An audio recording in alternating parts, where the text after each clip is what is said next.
So, dear colleagues, good afternoon. My name is Mykhailo. I will moderate today's panel discussion. It's not going to be a simple discussion, but extremely important today.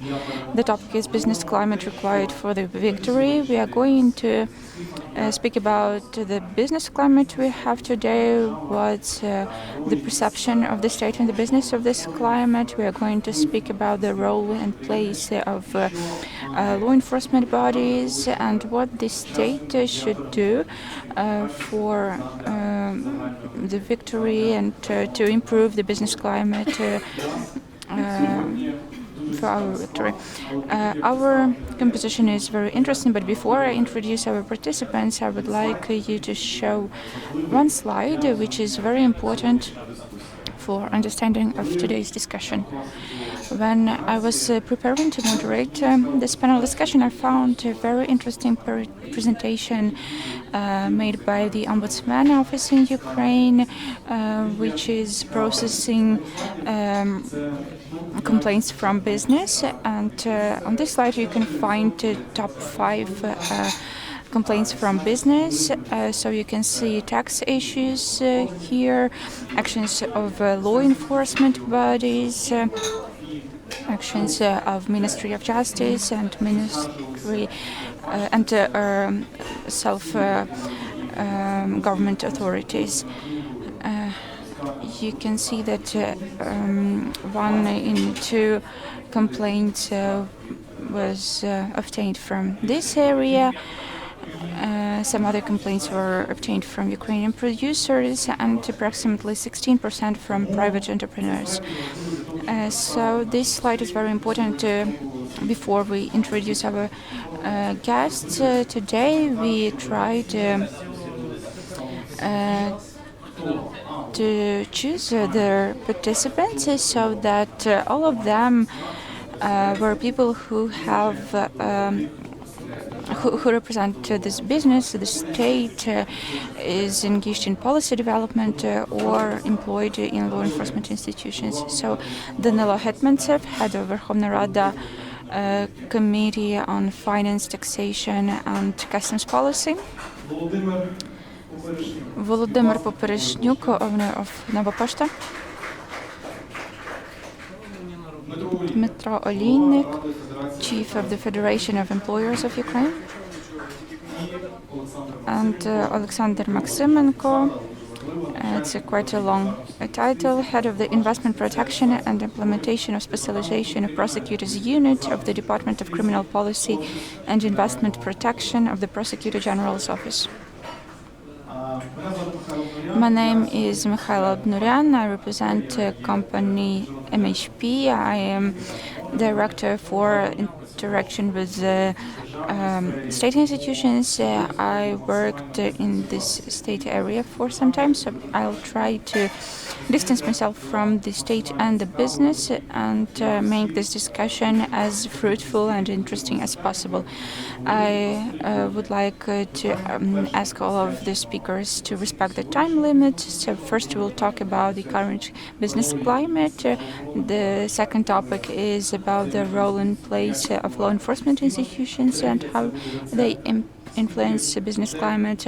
And the third topic is going to be about what should be done at the state level so that business climate becomes better.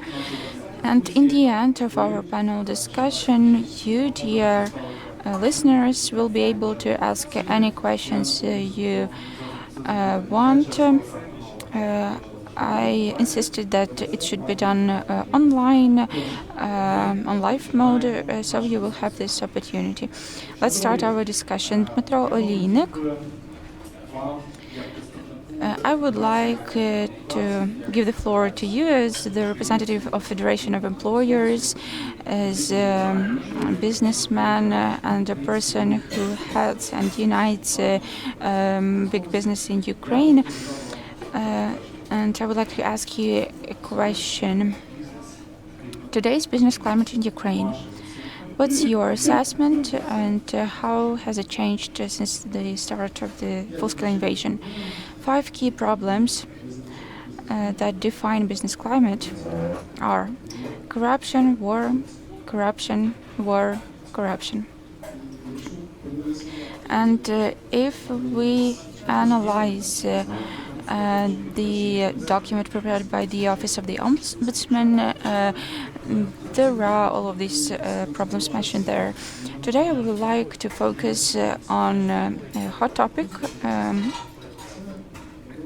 which is military complex, and probably colleagues in the whole and the society know that we cannot win if Ukrainian producers of military equipment don't provide the right equipment and clothes, etc., to Ukrainian army. Why I raised this question today? Because the history of this issue is very long. Since the beginning of this year, audits have been going on among countries that provide clothes to Ukrainian army, and these companies do not have a right for income. It was regulated by the government's document. So we raised this question during the meeting of business representatives with the president. The president understood that it's a huge problem, and he gave 2 weeks for Ukrainian government. However, it's the 4th month today, and today in the morning we got a judgment of Lviv court about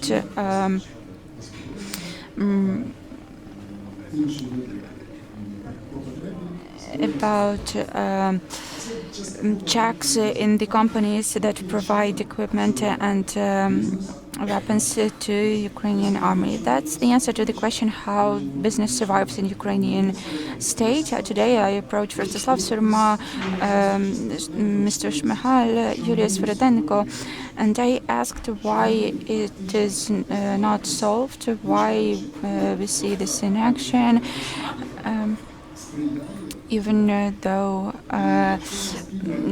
some law enforcement agencies keep working. And we need to find an answer to this little question, and it would make easier to solve many other issues in tax policy and free open market, public procurement, etc. We want the prosecutor's office to renew the control monitoring, and of course I cannot name all the production facilities, all the companies. However, Kabelucha is saying publicly that they produce Neptune, Studnas, and it's the equipment which is critical and necessary for the armed forces. They produce vehicles for mining. Another company in Khmelnytsky also keeps working, and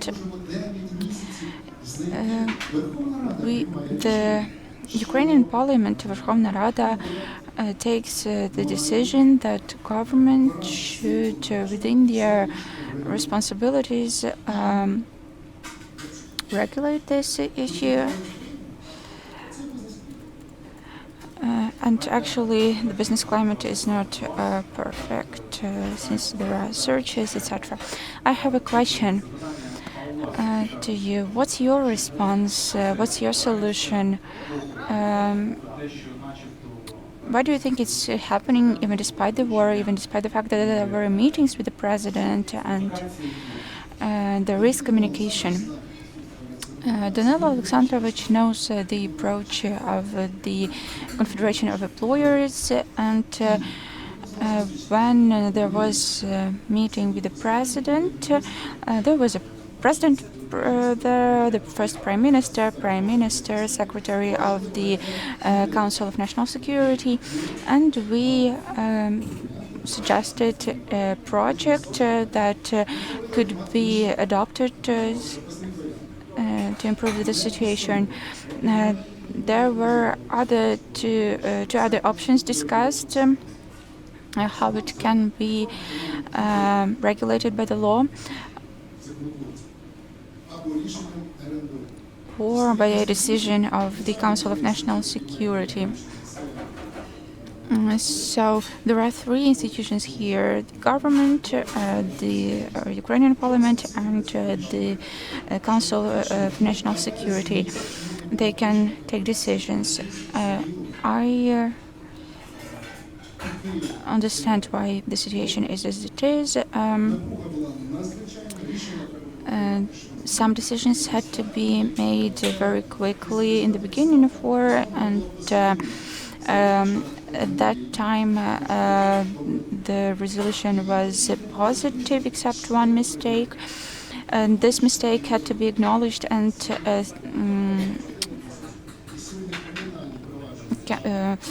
solved. However, today there is a risk of suspension of funding of this area, and it slows down our fighting and reaching the victory. Why isn't it settled? Very briefly. Okay, I'll speak briefly. There is Andriy Pivovarsky next to me, and when Prime Minister says, sorry, I'm just quoting what was happening during the meeting. It was already made public. When the Prime Minister says that he couldn't take this decision, in fact, he could, but we had to take a decision that would solve this issue. And that was this strange thing with Pivovarsky, because our officers, public officers, are often afraid to take responsibility because law enforcement representatives might come to them. We could also solved it in Verkhovna Rada, in Ukrainian parliament, and today there are problems with procurement of the armed forces.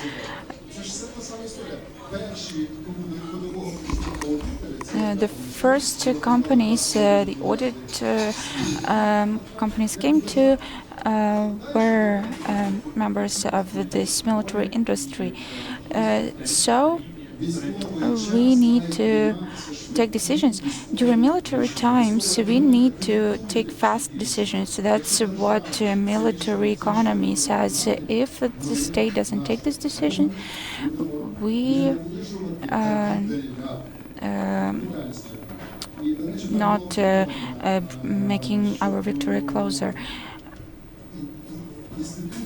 And there was a survey about the institutions that have an impact on business climate. So the key institution is the armed forces of Ukraine. 93% of respondents said they trusted the armed forces. And when the people of Ukraine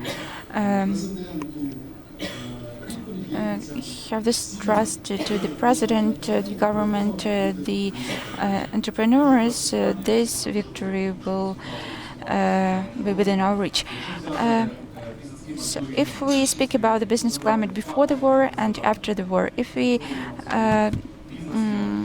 eliminate this factor of war, what's the state of the business climate? What are the changes? Very briefly. Even despite the fact that I often criticize the government, I want to be just here and fair. There were some mistakes. For example, during the first months of war, the customs legislation didn't have to be changed. But this mistake was acknowledged and addressed. So during the war, the mistakes are possible, but we need to remedy it and address them very quickly. And if we don't take into account this factor of war, there were many positive things, but these things I mentioned in the beginning just kill the entrepreneurship as such. Thank you. We are going to continue the discussion, but I just want every speaker to say some words in the beginning. Volodymyr, Popereshnyuk, you represent one of the biggest companies in Ukraine that changed the lives of Ukrainians for the best. In your opinion, business climate in Ukraine today and before the war, how has it changed? What's your assessment of the current situation in Ukraine? Hello. Uh, Actually, there are many changes with business climate. If we speak about the beginning of war, the state showed and proved that they were capable of very strong and necessary actions. They cancelled some taxes, and that unfortunately they were restored. But I saw that the state could take some actions. So there is enough political will, there is enough bravery to do these steps. And thanks to these measures, business could restore their functioning. We experienced energy crisis, and we withstood it, and so I think it's a very positive case. We had to move in this direction. If we did, economy would be much more strong today, and that's one of the factors of our defense. Another positive example is from the military economy. Dmytro is right to mention it, because the war and the victory are the most important things today. And development of our military sector is the most important goal for all of us. So the positive case happened in the area of drone production, because thanks to some simplifications that were implemented, it became easier. Import was simplified because last year it was a problem to import some elements for the equipment, because there were different regulations. Today it's much more easier to do, and we also gave more possibilities for entrepreneurs to make money. So what do we have? We have a very powerful area of drone production in Ukraine, and UFVs in Ukraine. This case should be implemented in other areas. We can do the same with munitions, where we still have many regulations that restrict our capabilities. The same should be done with tanks, etc. So I think we have positive cases. We saw how can be done, how should be done, and we saw positive results. So I think that business climate can be improved. Everything is possible. To be objective, before this meeting, I asked my subscribers what's the state of the current business climate in Ukraine. Has it improved? Has it worsened? Or hasn't it changed?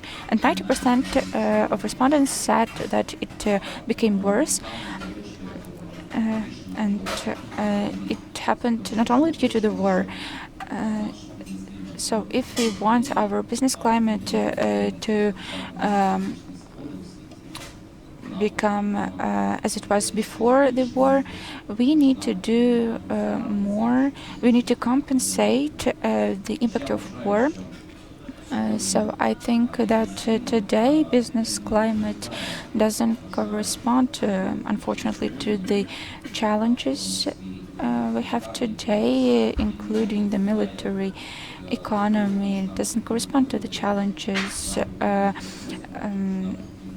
of restoring the economy. We need to create economic success story. So I think we need to go back and continue this liberalization that started in spring.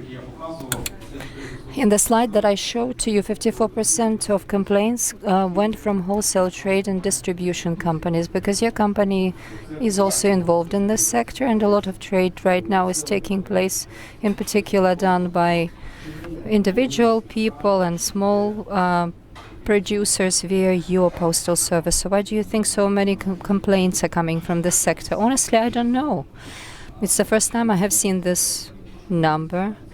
I can question myself why people are complaining. There are multiple reasons for that. I know big business has also complained about this. So number one is just because their tax invoices get blocked. This is the first reason of their complaints. Then a difficult situation for crossing the borders. A lot of complaints with reference to that. So I can just pinpoint some of the answers with reference to why trade keeps complaining. Some of my fellow entrepreneurs said that big problems is in terms of being able to withdraw some money from the country or get the money across the border of Ukraine. So these are some fiscal things. But why those particular 54% that you've spoken about, I don't know. Okay. The last question in this block, Dmytro said that communications with the authorities are in place. There are some very positive cases, but more often than not, there's a lot of political will lack, or at the level of medium management, some of the officials in the country are not ready to commit. They're afraid of serious ramifications, whether they should be criminal or the other kind. So do you agree that there are very good communications with the government? Because there's, again, lots of different opinions, and people say that there is no dialogue, others say that there is communication, but there's a lot of lacking. What exactly is lacking for the authorities to both hear and do? Make changes to ensure that there are improvements in the business climate. I suppose there's too much communication taking place. There's Facebook, for example. Overall, I don't think anyone lacks information these days. I don't think that the government doesn't hear some information or it's not communicated to the authorities. I suppose that in many ways your point of view depends on your point of sitting. So sometimes these conflicts are impossible to sort out. Yes, there was a point that I would like to follow up on. At the beginning of the war, no one was communicating. The government was trying to handle all of it on its own because she was responsible. She felt she was responsible. The government felt it was responsible. Entrepreneurs see a lot of issues, but the problem is that the state officials see no problems. If you listen to them, everything is okay, no problem with business, no one is complaining. And those who complain, they clearly want to pursue their own personal gain or interests. These are the people who are into different economic schemes, so criminals. I think that if the governments thought it was a real problem, it would be handling that. So they're just ignoring, they're overlooking these problems. There's a lack of political will and unwillingness to commit. You said that you have conducted a poll, a survey, and you have spoken about the position of your subscribers. So as a co-owner of Nova Poshta service, is the business climate better? Has it become worse, or is it the same? I have distanced myself intentionally. Why? Because I've gone through different circumstances. I've been an entrepreneur in this country for 25 years. I've never seen any favorable or conducive environment for businesses in this country. That's why you can hear this round of applause. There are multiple issues to do with clients, products, technologies, personnel. Any entrepreneur will say the same. And the problem with the government is one of the host of the problems that we have to tackle. And more often than not, it's not the biggest problem. These days, it's not a disaster for me to work. I don't have any searches. I don't have law enforcers coming to me to search my premises. The last such attempt was undertaken 5 years ago. That's why I do not personally complain, and even when I go public, I don't complain on behalf of myself. I complain and speak on behalf of other companies who haven't achieved the level, because we have a whole company of lawyers working for us, and Luckily, they secure me from different searches, checks, inspections. Therefore, I stand up for SMEs who don't have these big companies of lawyers standing up for them, and I want to make sure that they grow up to my scale. Therefore, overall, I'm not complaining. Once again, I can work under no matter what climate and circumstances. Thank you very much for your sincerity and your stance. Danylo, please. Your assessment of the business climate, please. You are someone who is one of the most influential figures in this country, who exerts influence on both political policy making, approval of the decisions, and other such things. So your assessment, what has changed and where are we moving? Thank you. Good afternoon, everyone. Glory to Ukraine. Great glory to its heroes. So it just so happens that I have to answer to all of those complaints that we have heard. All of them are well-founded and they require explaining. Concerning what Mr. Oliynyk has just raised, I have been following these issues right from the start. I suppose it started at the time of Mr. Sokolovsky, who broached on this topic. I sent a letter to the Prime Minister and I communicated with him concerning that. This income issue concerning the estimates, all of this has been handled as a result of our common work, joint work. Still some consequences remain, and I see that there are even photographs of this approval in different social media. And I do agree that a mistake was committed and it needs to be corrected. In a way, I do understand the Cabinet of Ministers who is unwilling to commit in terms of correcting the mistake they committed last year. However, wartime is the time when lots of commitments have to be made, and we are conscious of last year's winter when the decisions that were undertaken, well, let's put it bluntly, maybe I will be blamed for that, but anyway, they were not in line with the criminal code of Ukraine, but they definitely were in favor of the state, in the best interests of the state, in favor of pursuing our victory. We took those decisions regardless of the consequences, and that was right to do. And I guess that if the same choice was before us right now, we would go and do the same. What is business climate about? And to wrap up this case, I do agree that such decisions have to be taken, mistakes have to be corrected, and tensions have to be relieved. This absurd and stupid tension which is right now harming the activities of individual entrepreneurs and businesses.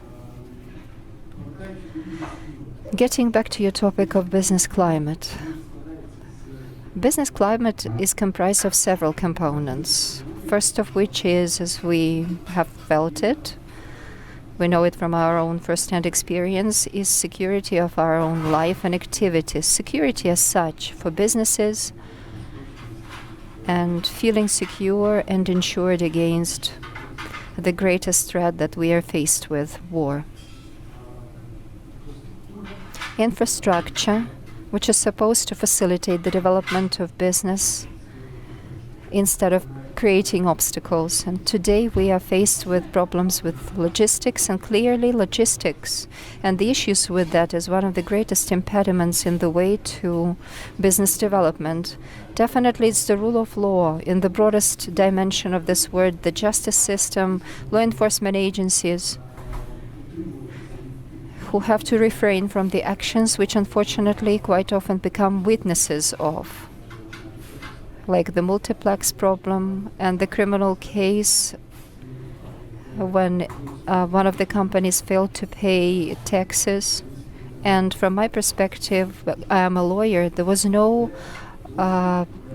criminal case as such, but the case is still pending, and some of the other justice actions are taking place, and this is absurd, and unfortunately this is not the only case of the kind. And they're definitely not to take place right now because they do more harm than good in terms of exerting their influence on business climate. Undeniably, business climate is also about taxation, of businesses. But something that Mr. Popereshnyuk was talking about, allowances and benefits provided at the beginning of the war and then suspended, some earlier, others later, they truly enabled the economy to get rid of the shock. This was a very proper decision to take for the most part. However, these were interim, temporary decisions, because the government cannot resolve the issue it is faced with, the challenge it is faced with, without proper taxation.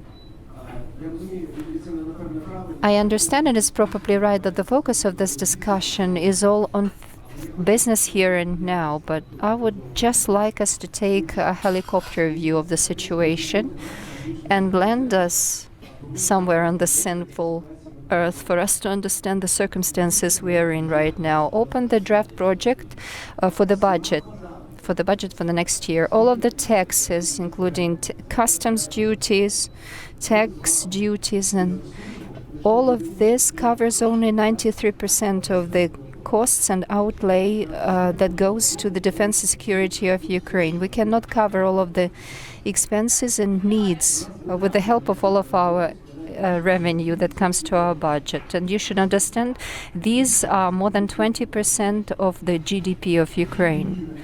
So what kind of benefits for generators do we have? Or can we have? Benefits for generators. This is not facilitating importing generators when these generators are sorely needed, not only for businesses but for common people. But it's also about the fact that this money is taken away from the armed forces and channeled in another direction. If we take this decision in favor of the UAVs, no problem. I am also a co-author of such draft laws. However, if we mean something else, like a 2% tax that was introduced at the beginning of the war, like being exempt from import duties that was also introduced at the beginning of the war and then it was discarded, it's the same as we take this money out of the army's pocket and lay it in another pocket. Because other expenses have to be covered, unfortunately, with the help of the partners. And what is covered with the help of the partners, and that's something that I would also like us to talk about bluntly, these are not guaranteed costs.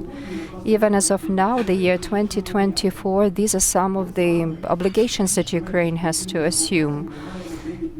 We have 10 billion euros provided by the European Union to us as an obligation, and 2 billion from the IMF if the program is extended, and we are doing everything for that to happen.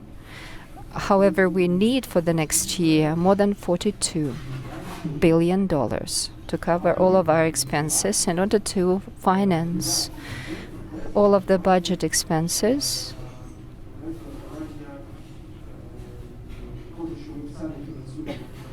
In addition to our taxes that we collect. So we have to assess any situation comprehensively, and we have to be aware that unless we have the proper budget for the army, then this challenge created and electrifies the business climate, the threat to life, will never be tackled. There will never be answer to this challenge. So we need to be aware that the situation in the world in terms of financing the needs of Ukraine is utterly acute in light of the event right now unfolding in the Middle East. We have to realize that this is not just the money which is provided to Ukraine free of charge. This is the money, negotiations about which is ongoing all the time, and the situation is very complicated. And let me bring one more point. Another challenge to characterize the business climate right now is the macroeconomic stability. It hasn't been mentioned yet, but I suppose that this is super important as a category, a super important indicator. Let me draw your attention to the fact that despite this war, we have managed to maintain the hryvnia, one of the components of our independence. Our banking system is still stable. We still provide lending due to 379 program. We run different mortgage programs, etc. So despite the largest armed conflict since 1945 in Europe, we are still running the programs which are characteristic of peacetime rather than wartime. We are still enjoying macroeconomic stability, which is also super important, super critical, because if the hryvnia had collapsed, there are some things that I'm so much unwilling, I hate to talk about as consequences for the business itself that would have happened. So all of these things have to be perceived comprehensively. You have to understand that there are no simple things. You cannot just cancel taxes and applaud to that, because the economy will just flop and Russians will come here immediately. So this complexity of this problem and multi-vector dimensional, all of this lies in the understanding of the officials responsible for all of these areas and the business which pays the money and contributes this money to the state coffer, earns it and provides jobs. And it has to be our common cause rather than a conflict and an off-stand that sometimes we have to observe. Thank you. You're right. This panel discussion is not about an off-stand or a conflict. I suppose that business was very constructive in providing its assessment of both ups and downs of the situation. And thank you very much for providing us this helicopter view to the whole situation with the economy development. But I have always been a proponent of cases and specific examples. So let us go to Resolution 335 issued by the Cabinet of Ministers. You said that in retrospective it was resolved, but still 9 months on, this issue hasn't been resolved finally. There should be a reason for that. All right. Dmytro says that the cause for that is about the lack of political will. The president seemingly collects all of the people in order to resolve this issue. I seem to have provided you with this answer. If it had depended on me, I would have taken this decision, even if there was a particular criminal prosecution threatening me. Officials who are in the Cabinet of Ministers responsible for those decisions probably are not ready to embrace such responsibility. Probably there are some legal qualifications not very easy and easily addressed, but still the resolution was passed through the Cabinet of Ministers. Officially, we signed it, saying that there was a need to approve this particular decision. Therefore, it seems to me that the answer to this question is obvious. But how can this be changed? 4 years on, with all due respect, you have mono majority. Why are you talking about 4 years? Because your faction in the parliament has been in charge for 4 years. You can impact any decisions. What's lacking? You were also one of the people working for the state city administration and Kyiv city administration. In addition to your mandate, you were also legally responsible for the actions undertaken as an official. And you were also independent, and you could also take or reject whatever decisions were offered. So given this mandate of yours, you could assume responsibility and commit to taking a particular decision or not. We as a political team appointing you to this office couldn't twist your arms and perhaps imprison you later on for having taken a decision. So this was a matter of your personal responsibility, of your independence. To what extent you were ready to be independent, something that I was responsible for as the chief of the financial committee. I did it all I could, and so did my fellow members. I'm not so sure if we can adopt the law, perhaps let's do it, but quite honestly, I do not understand how a law can correct a particular mistake committed by a resolution approved by the Cabinet of Ministers. Yes, we agree with what you have to say. Every governmental official of any level is personally responsible, and all of the key stakeholders sitting at a table, when they negotiate about something, in my understanding, this is a roadmap.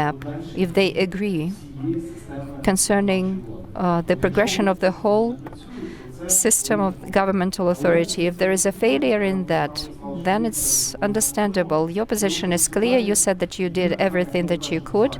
Let's move on. The only question that remains on our slide, 71% of complaints were with reference to taxation. So why do you think businesses keep complaining about this? Because it's a lion's share. What needs to be changed? I don't know honestly what period of time the statistic has been collected for. Maybe if this is at the end of 22, early 23, then probably it was talking about blocking the tax invoices. But we handled that. But overall, the interaction of the government and business lies in several dimensions. Taxation is the major core of area of interaction. Therefore, this is the greatest number of complaints that you have in.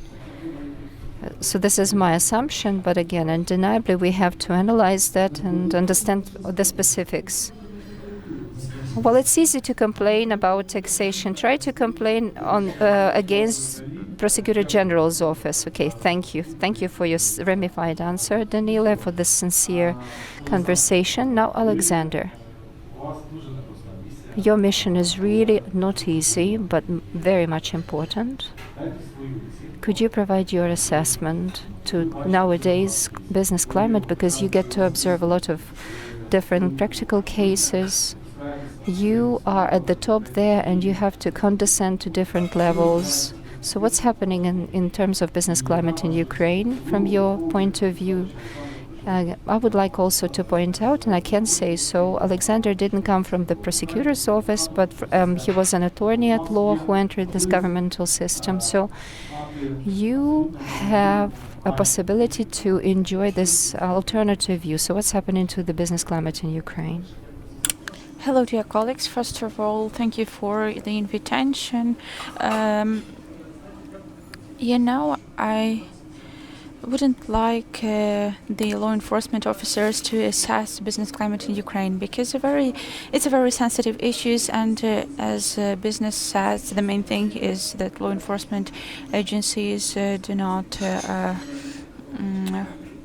hurt us, do not create obstacles. But I have more complaints from investors, from Ukrainian business, and I can see all the problems of investors in Ukraine related to criminal proceedings or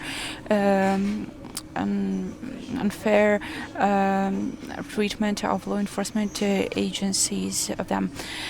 And even several years ago, I was telling about the problems within the law enforcement institutions. Now I'm not exactly on the other side, but I'm integrated into business to be able to communicate an alternative opinion about different circumstances. So what do I see? I see that there is a decrease in the number of complaints from investors. We work with approximately 20 business associations, including European and American business associations, chambers of commerce, and we cooperate with them to solve issues with investors. I can see some positive trends, however, we get more complaints from Ukrainian business.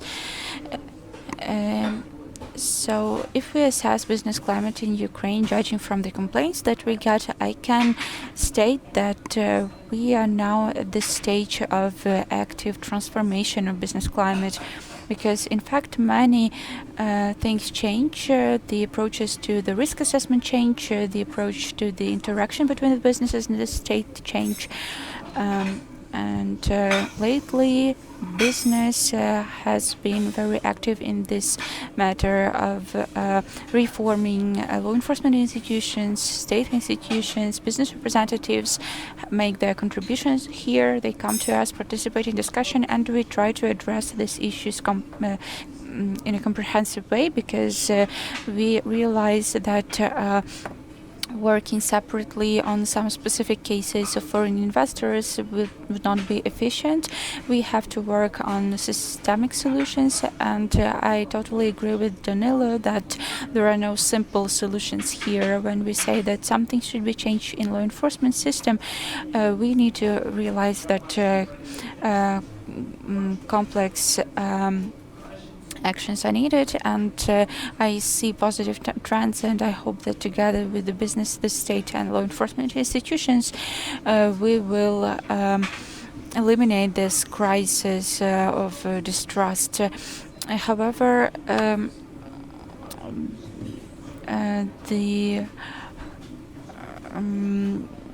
the General Prosecutor's Office communicates with the business, and I can say that this office is very open to business associations, is ready to discuss any issues and questions, so they can also react if there is some kind of pressure on business.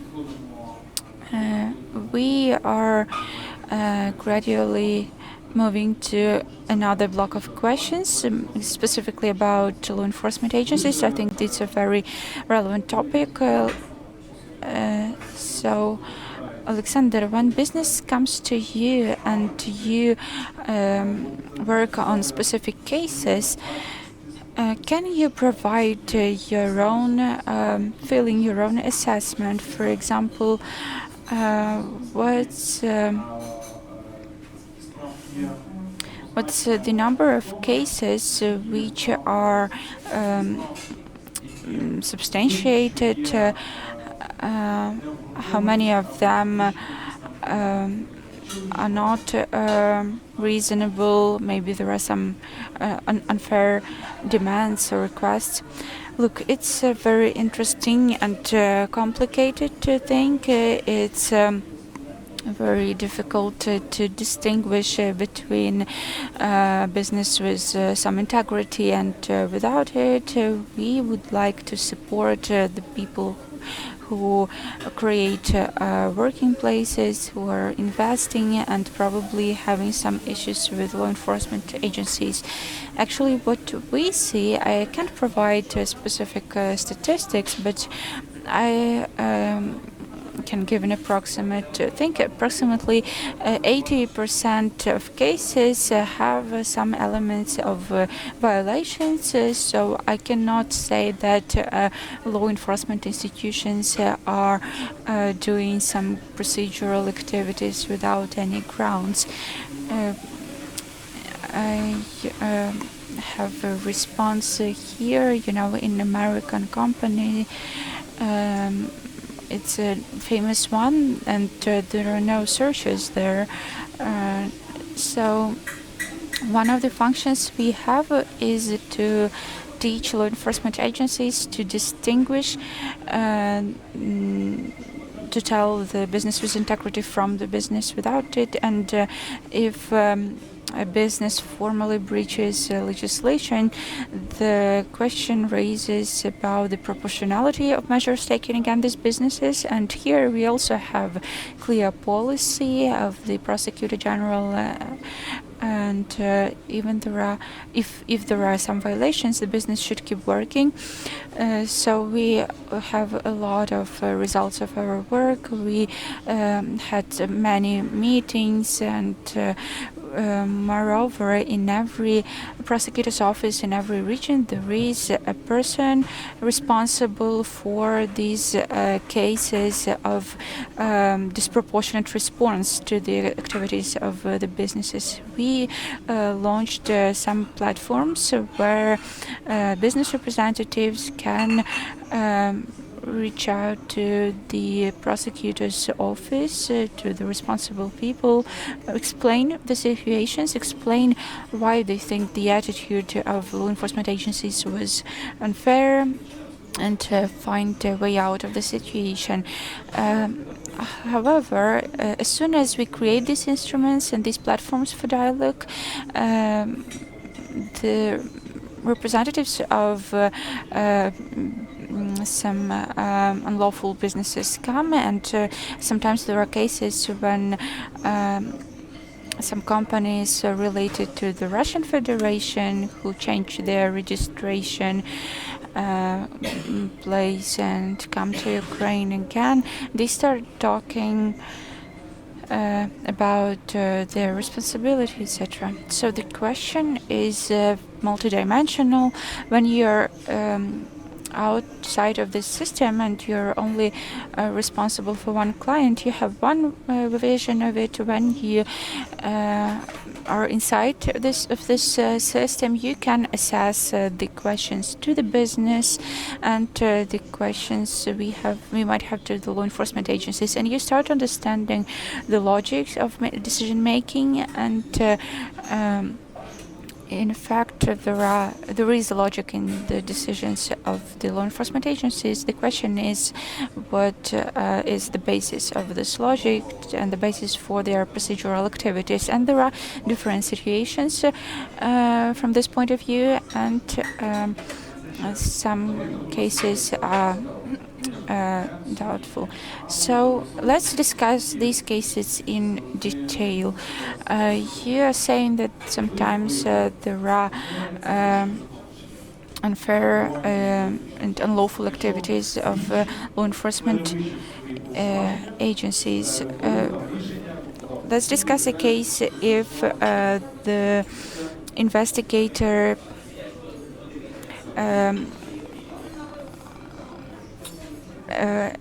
if his actions were unlawful. For example, when a prosecutor approaches the investigative judge, it means that there is some control, judiciary control, and for example, if a solution about a search or arrest is taken, this decision should be presented and to confirm that the investigative judge assessed the actions.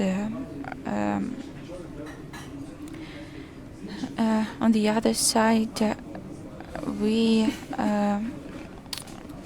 keep reminding business that it's easier to cooperate when there is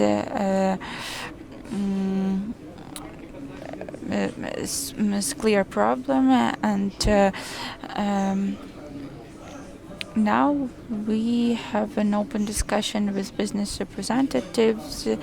If they don't trust us, no questions. There is anti-corruption agencies that you can approach if you are demanded bribes, and this person will be held responsible. And let's back to the question, what's your responsibility? For example, there are actions that make business stop their activities. If their accounts are arrested, for example, then you start investigating it and you realize that it was unfair, something was done wrong. What's the responsibility? What's the responsibility of the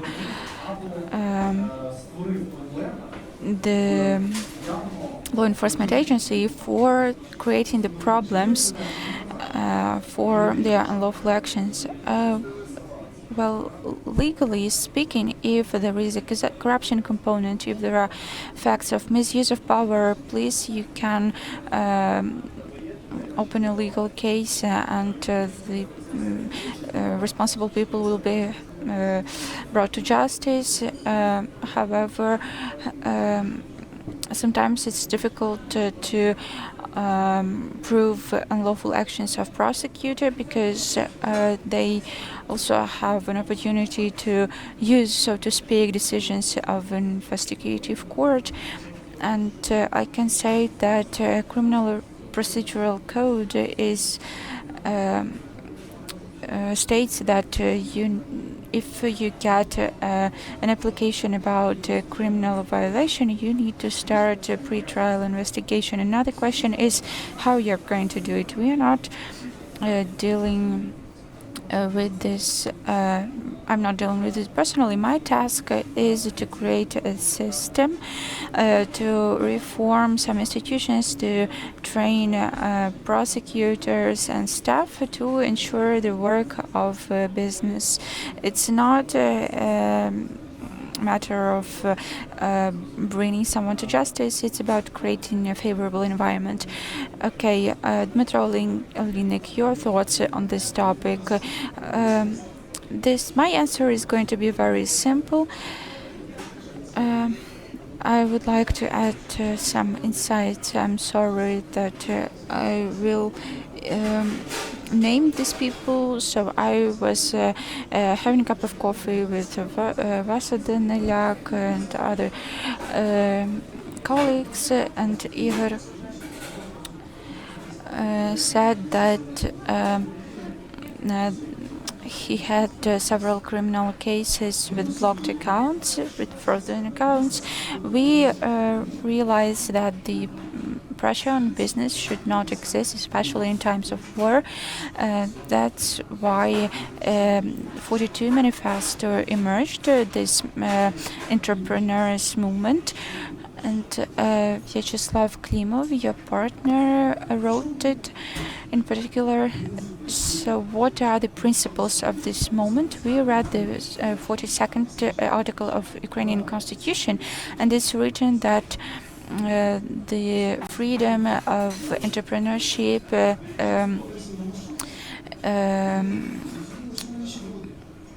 should exist for all the people. However, we realized that we don't fully enjoy this right, so the decision was the following. First of all, we voiced it in front of the president, and then we had a meeting with the business. And we said, dear President, you are for the reform of the law enforcement agencies, you are for cooperation with business. What is going to be done? And it was decided that all the violations and breaches will be shown. So we are trying to organize the principle of NATO collective defense, when attack of one member will be considered as an attack of all members. We as entrepreneurs cannot stay silent. We need to change the rules of play in Ukraine. We need to create working places, we need to pay taxes, and we are ready to be responsible when somebody violates the law. However, the officials should also bear responsibilities. Those officials whose activity led to some damages of entrepreneurs. When the accounts are frozen, it means that the whole entrepreneurial activity is blocked. However, that's why the main challenges are about the searches, about freezing accounts. So I would like to support some separate departments in the General Prosecutor's office. There are people you can approach to say that please pay attention to these things. Let's think how we can change this or that. Unfortunately, today we are in the beginning of this path, but I agree that we are publicly communicating all the cases, and there are journalistic investigations as well. Oleksandr, there is a partial cooperation with law enforcement institutions, and I hope that soon it will become a bomb in a good sense for entrepreneurs, and in a bad sense for the officials who violated the law, who should be held responsible. Okay, Volodymyr, I would like to hear your comment too, and then we will sum up and think how we can act constructively. Volodymyr, what's happening with the law enforcement system? Do you feel any pressure? What your colleagues and your friends say? say? And in your opinion, what function should these agencies have in terms of their influence on the business climate of Ukraine? So first I would like to answer the question whether the law enforcement agencies are responsible for unlawful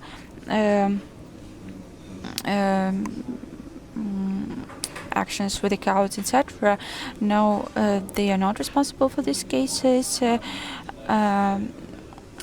For example, there was a case when there was the reputation was damaged, but it was not substantiated, so we needed to justify ourselves. And the system should protect its members, and this question is closed. What other questions you had? The question about the reform of law enforcement agency in general. It's something I mentioned in the beginning. When representatives of business and authorities have different points of view, they're not coinciding. When my clients have some complaints, I cannot say that they're not right. I think that clients are always right. I don't think that there is something wrong with them. No, I think that something is wrong with us, whatever is the complaint. However, it's completely different with the state. For them, businessmen and entrepreneurs are always wrong, and that's what should be changed, and we have different positions. Business doesn't say, don't check us. No, it never speaks like that. They say, do it in a civilized way. Because any searches, any mask shows, as we call them, it's already a brand, the brand and the reputation of Ukraine. And there's only one purpose, to exert pressure, psychological pressure. I've been inside that, and I know why this is being exerted at times. So businesses say, exercise the will of the president, where the business said, we will have the service ensuring business economic security, that there will be civilized measures applied to businesses. No one will just drop on you to withdraw documents, to get people arrested, etc. You also have to see what all of these arrests result in, because there's very little upshot as a result of all of those checks and inspections. Much more money goes to all of these inspectors rather than fiscal fines. So the president said that a structure should be instituted that will deal with self-analytics, and businesses agree with that for the most part, to make sure that there is just one body to verify and check and inspect over the activities of businesses. It wasn't our initiatives, it was instigated by the parliament, so let it be operative, let it be functional, but business on its part doesn't object to that. Thank you. Slowly but surely we are moving on to part 3, the final part, what the government needs to do.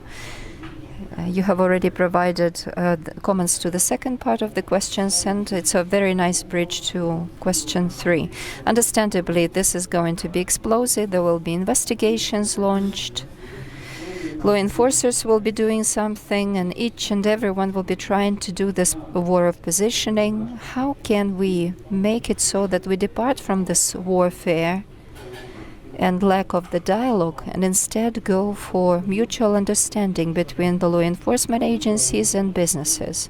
How can we establish this dialogue and transform it in a more civilized dimension, especially like it is in the countries who are financially helping Ukraine very actively and writing and contributing roadmaps and recommendations concerning what needs to be done in Ukraine in the foreseeable future? Thank you. I will answer. I don't know, Volodymyr, why Volodymyr has decided I said everything is okay. I didn't mean to say everything was fine and okay. You said that the problem is only up to bad entrepreneurs. That's what you said. You must have misunderstood me, or I must have miscommunicated my opinion. I am conscious of this issue. Moreover, I'm struggling. I'm combating this problem. At least I don't know who else. has publicized his contact details on which people can call and write whenever they have any problems in part of fiscal issues and law enforcement issues. I'm getting a lot of these complaints, and I can look into them myself, and I can already draw my own conclusions based on this experience. In response to what I've just heard, it seems to me, and I'm very much thankful that you have invited a representative of the Prosecutor General's office. It seems to me that the lion's share of solution to the issues we are dealing with lies in the domain, the realm of the Prosecutor General's office, because this is the office which is in charge of law enforcement agencies, not like the trinities or triple panels behind the doors, and not just special manual control at the telephone call, but it's a body which coordinates the activities of the agencies which get out of control. So there are two components to this work. So the first component is where the oversight agencies and law enforcement agencies cross the line of expediency and propriety and legality. Let's call the things their proper names.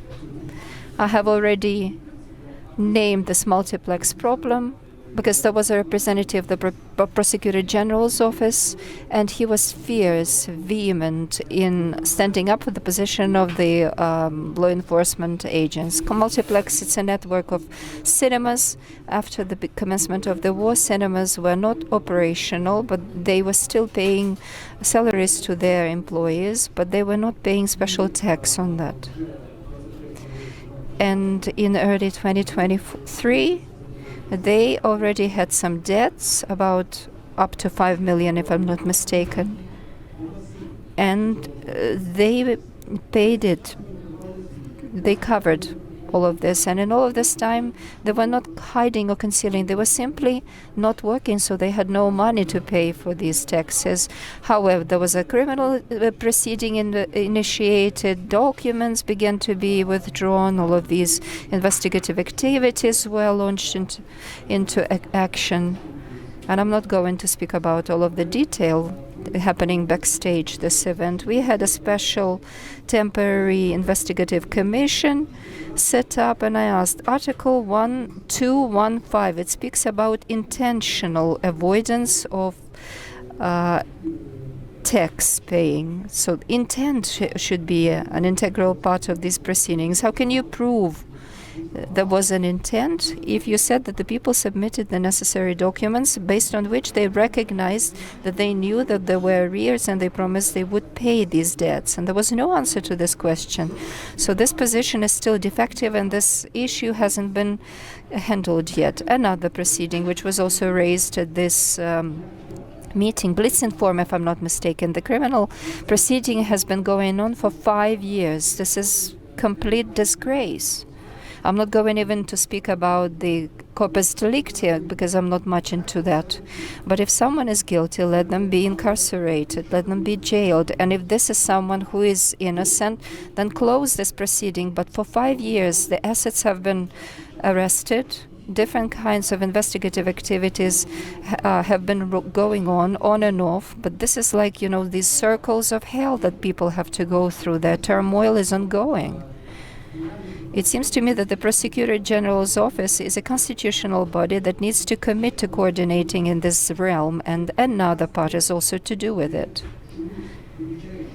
Sometimes they pay attention to multiplex and stuff like that, while at the same time they keep their eyes wide closed to real criminals and violators. We do not have to go and see much what people do with reference to selling cigarettes when the minimal price is 70 and they pay only at the level of 35 as tax. You don't have to be an investigator, but they have time for multiplex cases.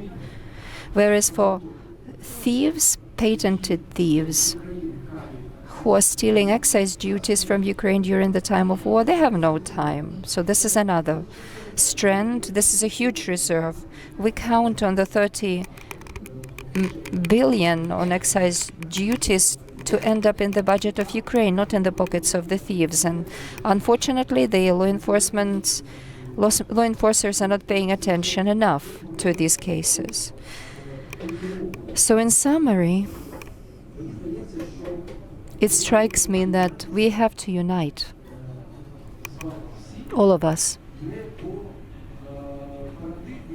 Not in the paradigm business versus the authorities. No, we understand each other well enough because we are clever people. We can hear each other.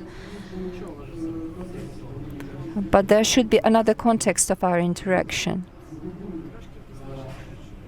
We ought to fight together with the business, jointly, against corruptioners, the people who are still down in the shadows, the clans that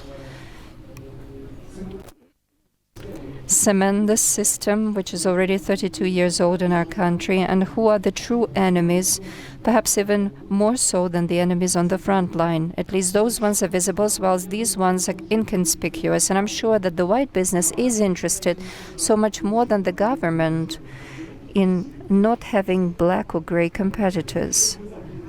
If we joined our efforts, then we would reach a success. Because I get to receive different kinds of complaints. I understand, and this is really critical.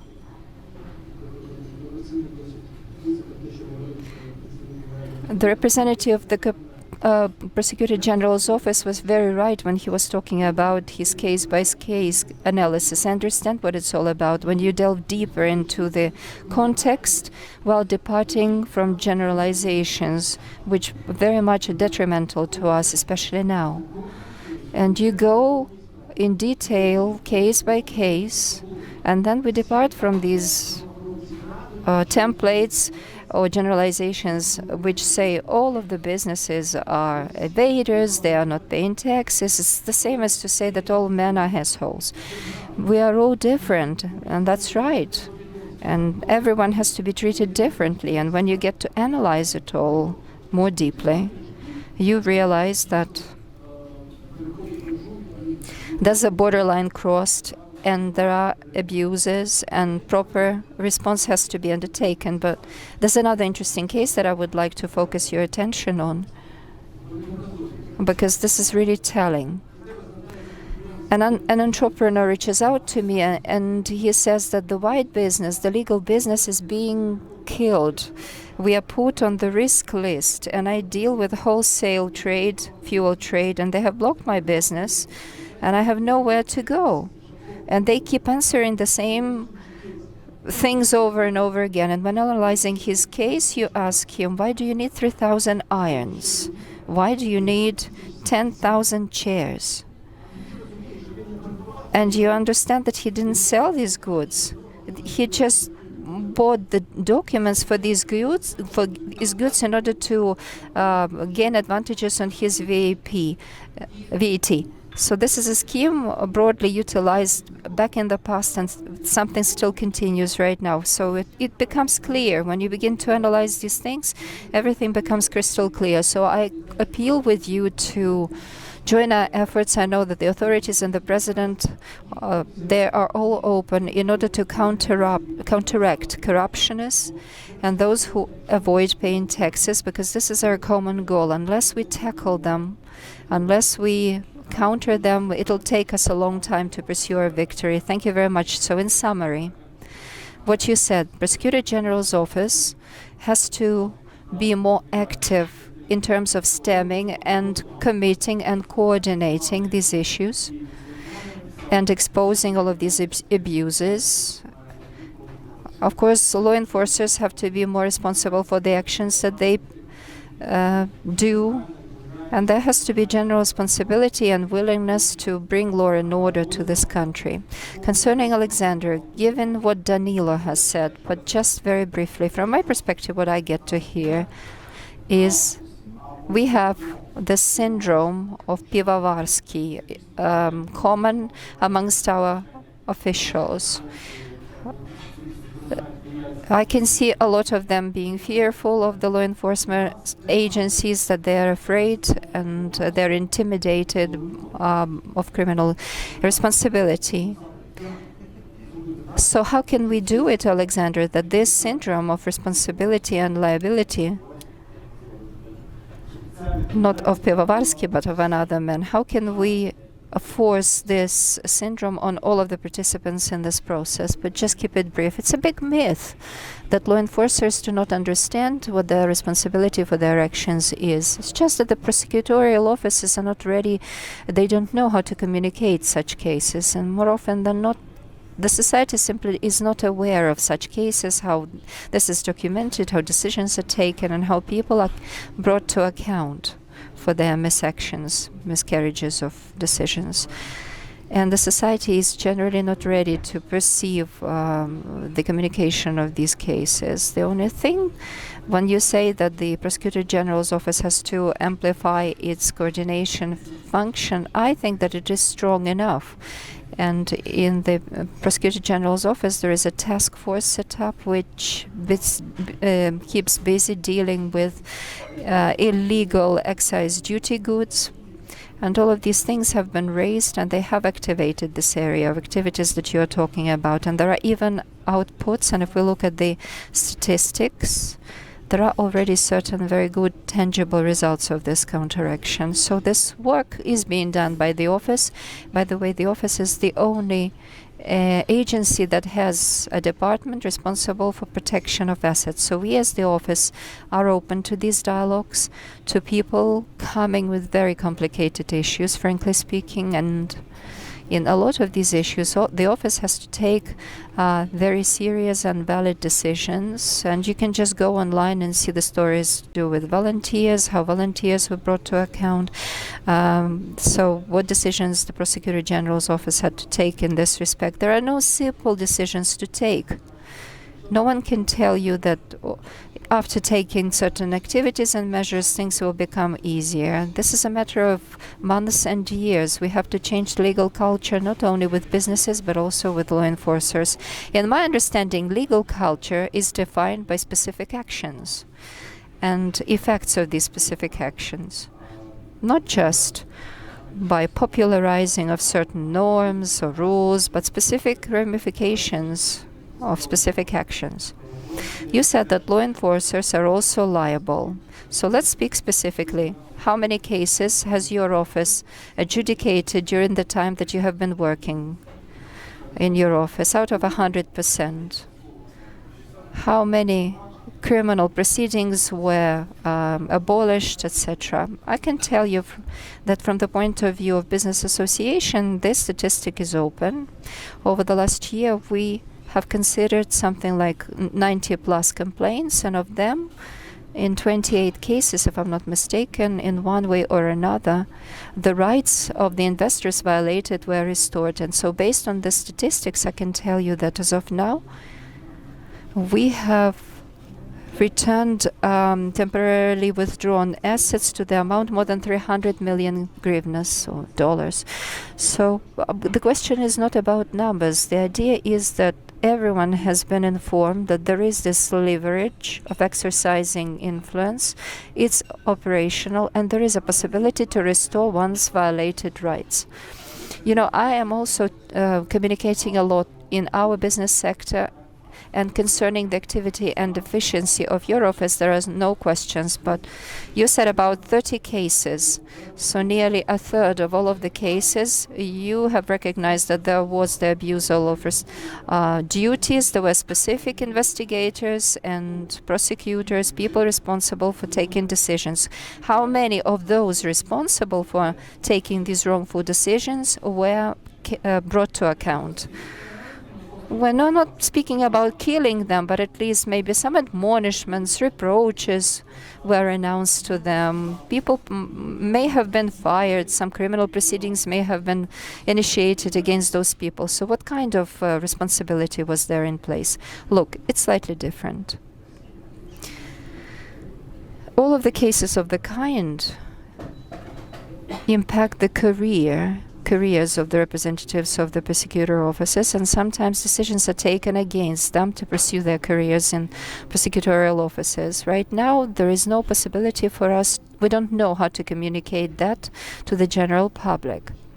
And as soon as there are specific thresholds for us to understand how and when we can comment on these situations, this was immediately done. But again, have a look in the media. There's immediate informational response to the detentions of prosecutors if there are some illicit gains required. So we cannot say that the system covers up its own. It's not very proper to state like that. It's just like bringing a particular prosecutor to account for some illegal actions. It's not that easy. It's not a matter of 1 or 2 months. Again, if you have a look at the National Anti-Corruption Bureau, where there are some very serious, grave manifestations of illegal activities, it takes years and years to pursue such cases. Okay, I see we have very little time left. I would also like to have a Q&A with our audience. So let us just finish discussion with you, our fellow dear panelists. Very important discussion, but when the prosecutorial offices learn how to communicate about these issues, so the question arises, how many people will be liable? And there will be a specific answer. 5, 3 people, 6, 7 people, for example, were dismissed. And this will speak in favor of the trust and credibility of the activities undertaken by your office. Because the other side, the opposite numbers, will understand, yes, there is coordination, there is inspection of the respective cases, and people are brought to account. But right now, let us talk about the recipes. 3 things. What do you think the government needs to do to improve the business climate? I do not agree with Oleksandr and Danylo. I couldn't disagree more, and I would like to stand up for the law enforcement agencies. They're highly professional, and instead they see the black tobacco goods and alcohol, excise duties. No, I'm joking. They can see it all very well. Moreover, the question is whether they're working for the sake of the government or their own pockets. Anatoly Makarenko, a customs officer, during his meetings with the previous president, when talking about how to interact different abuses, the prime minister, the head of the Ministry of Interior, representatives of the whole law enforcement agencies. So the question was, Mr. Head of the Customs, he said, how can we overcome all of these things? Mr. President, all of the involved personalities are gathered at this table. So the 3 recipes that we have to exercise in order to improve the business climate. The first question is deregulation and abolition of taxes for weapons production facilities, because we should not impose taxes on soldiers. The second thing is to deregulate business in general, because military economy is a part of a general economy. It's the same thing basically, and if it is done, we will not have many of the problems. Because many problems are due to the overregulation of a business environment, and all of the entrepreneurs are considered guilty. And the third thing, we need privatization of state property, and we need it to be performed by huge volunteering institutions, such as Pritula, for example, because they will be able to use all the money for the victory, for the weapons. But we eliminated the value-added tax for these purchases of weaponry. As to the general improvement of business climate, I want people to understand what we plan to do in general, and what we are doing. And that's an obvious and clear path. So I support that we need deregulation, and Sverdenko probably mentioned the working group that plans to abolish almost a half of all documents needed today. But the first thing is European integration. In my opinion, unfortunately or fortunately, we don't have any other alternative. It's a very difficult, probably for somebody, it's unpleasant path, but we need to embark on it.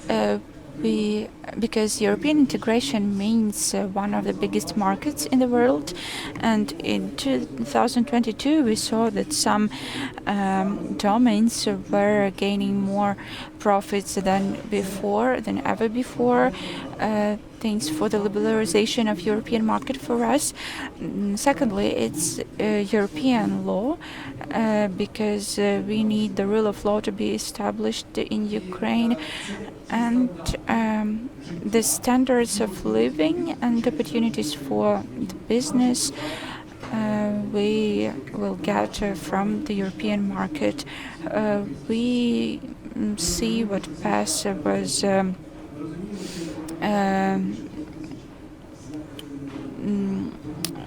followed by our eastern partners, eastern neighbors. We believe that until the end of October, the negotiations on EU integration will be opened, and without mentioning the logistics and support of exporters, ensuring military risks, European integration is the path number one. Thank you. Okay, thank you for these three specific recipes. And now, please, we have a mic in the hall. Introduce yourself and ask a question. Hello, Maksymenko. I'm a member of supervisory board of Kharkiv plant of individual protection. Means you said that there are some tax benefits in terms of military production, but there is a technical question here. State open calls and state procurements, it's a catastrophe. I'm mostly speaking about drones and other areas. Most production facilities import equipment to their stocks, and there are enterprises who do not have state contract. And okay, so the question is about taxation. Look, this tax benefit will be in force until the end of this year, but we will prolong it. By the way, if you have some proposals, we can work on it. Please suggest some solutions, and I think we will take them into account for the year 2024. I don't know how to formulate it right now, but please send your proposals. Great, it's very constructive. The next question, please. Here, please. Hello, Prosecutors. You know, I listen to representatives of the state of the business, and I think that in this situation, it's important for the state to hear business environment and vice versa.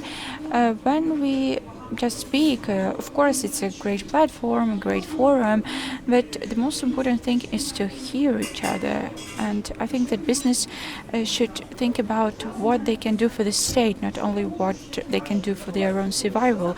And the state should think what they can do so that business continues its operation and pays taxes and bring more income to the state. As far as I understood, the lawyers will win because they will always have some job for the state, for the business. Oleksandr said that they have been studying the cases of investment. Why do you work on the cases of foreign investors, not Ukrainian? By the way, I have never seen the case when some prosecutors were brought to justice for some misuse of power or something else. That's my personal experience, my personal opinion. The question is the following. It's a painful question and a simple one, both for the state and the business. How does the mobilization influence the state and the business, and where is this balance that needs to be preserved? It's an important question. It has an impact on the business climate, but it's a very broad. Please, Oleksandr, give a short answer to the first question about foreign investors, and then we will listen your opinions about the mobilization. Actually, we not only work with the foreign investors. It doesn't mean that Ukrainian business representatives cannot approach us with their complaints. We have a representative of the Federation of Employers who speak about the cases related to Ukrainian bases. We also work with the Union of Ukrainian Entrepreneurs. They can also come to us. But the cases of foreign investors is just a bit different.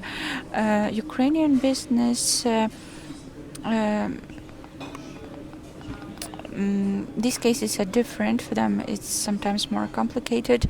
I can understand the logic of foreigners, but sometimes I fail to understand the logics of Ukrainian entrepreneurs because they do not communicate their clear position. We have this crisis of trust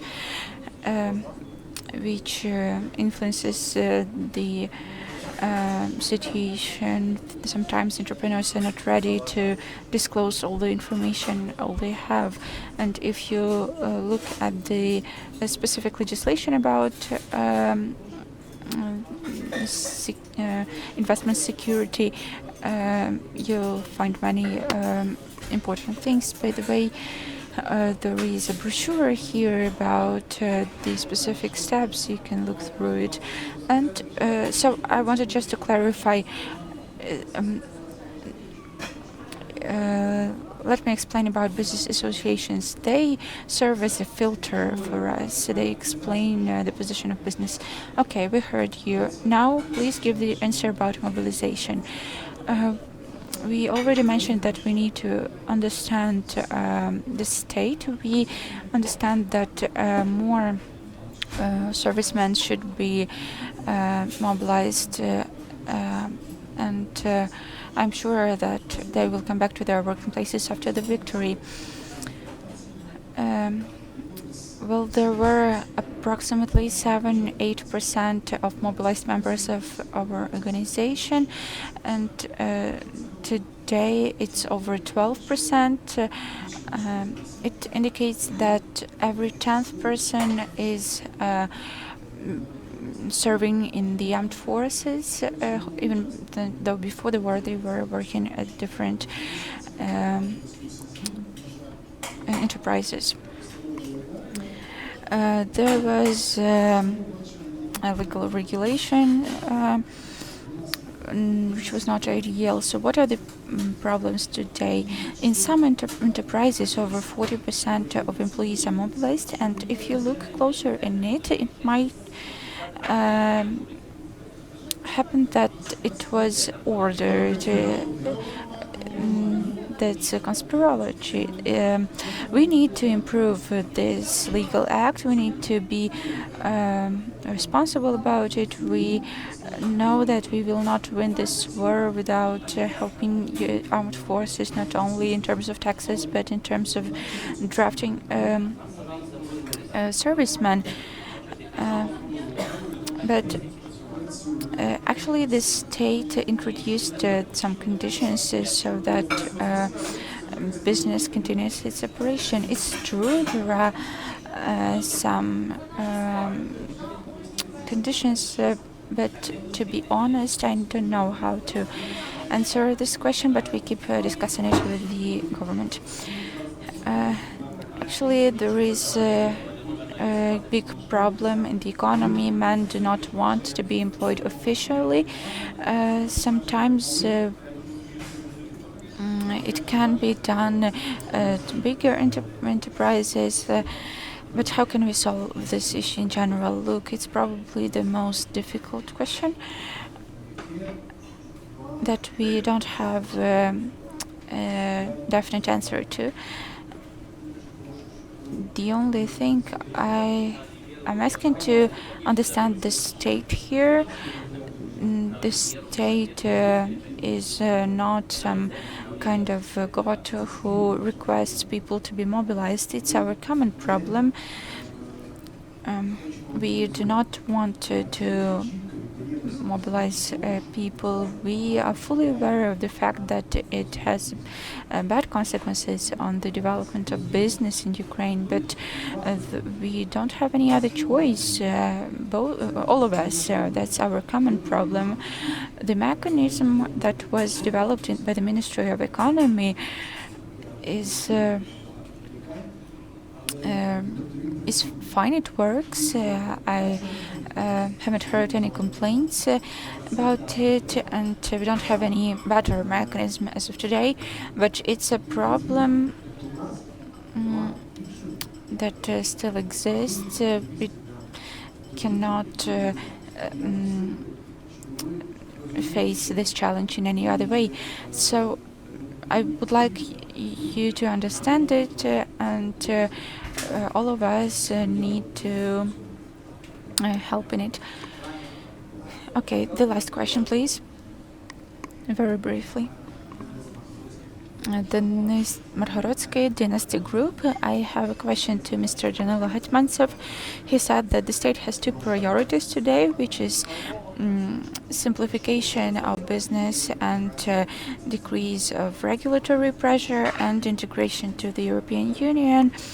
However, these factors are difficult to balance and to combine, because business is very strongly regulated in the European Union, and we realize that in Ukraine there are enterprises that are not ready to start implementing European standards, because for this hundreds of millions of investments and replacing equipment will be needed. So how can we address this problem of implementing the standards and regulation which is practiced in the European Union? Well, I cannot say that these aims contradict each other, but there is a sort of a conflict in the process of their implementation, because it's true that in the European Union some areas are more regulated than in Ukraine. This is the case for the agriculture and some other areas. We will need to introduce their standards. For me, it's easier to answer. We will try to solve this, but I want to be honest. There will be no alternative for us either to implement these standards or not. We will have to implement them, and that's it. Some of our members of parliament do not want to vote the law according to which they will be financially monitored for the rest of their life. However, we will adopt it because it's the requirement of the European Union. There is no alternative to it. There is a question of transitional periods, and during this discussion with the European Union about the accession, we will insist on this transitional period so that business is able to adapt.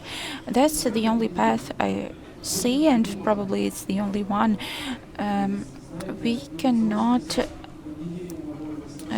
stay partly in the USSR and partly in the European Union. There should not be illusions here.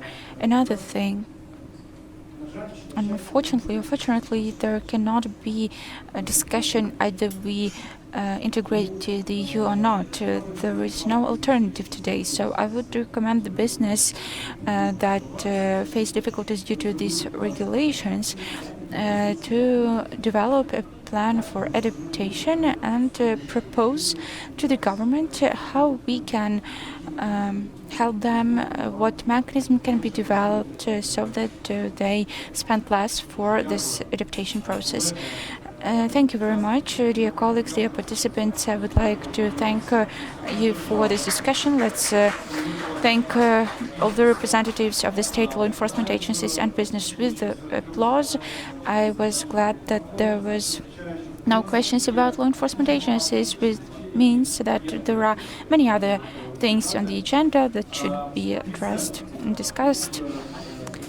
I would like to personally thank everyone and say that the dialogue is important, maintaining this dialogue, and we should be one team, members of one team. It's extremely important, even in times of war, especially in times of war, because business, it's a continuation of the state, because it's also a front, and business should be attentive to the processes that are happening in the state. It's very important to maintain discussion, mutual respect and responsibility. Everyone should be responsible. There are no saints in the system because it leads to negative consequences and harmful practices in economies. So I liked the approach of the state and the business. I hope they will find compromises. Thank you, everyone, and you'll be able to ask questions personally if you want to.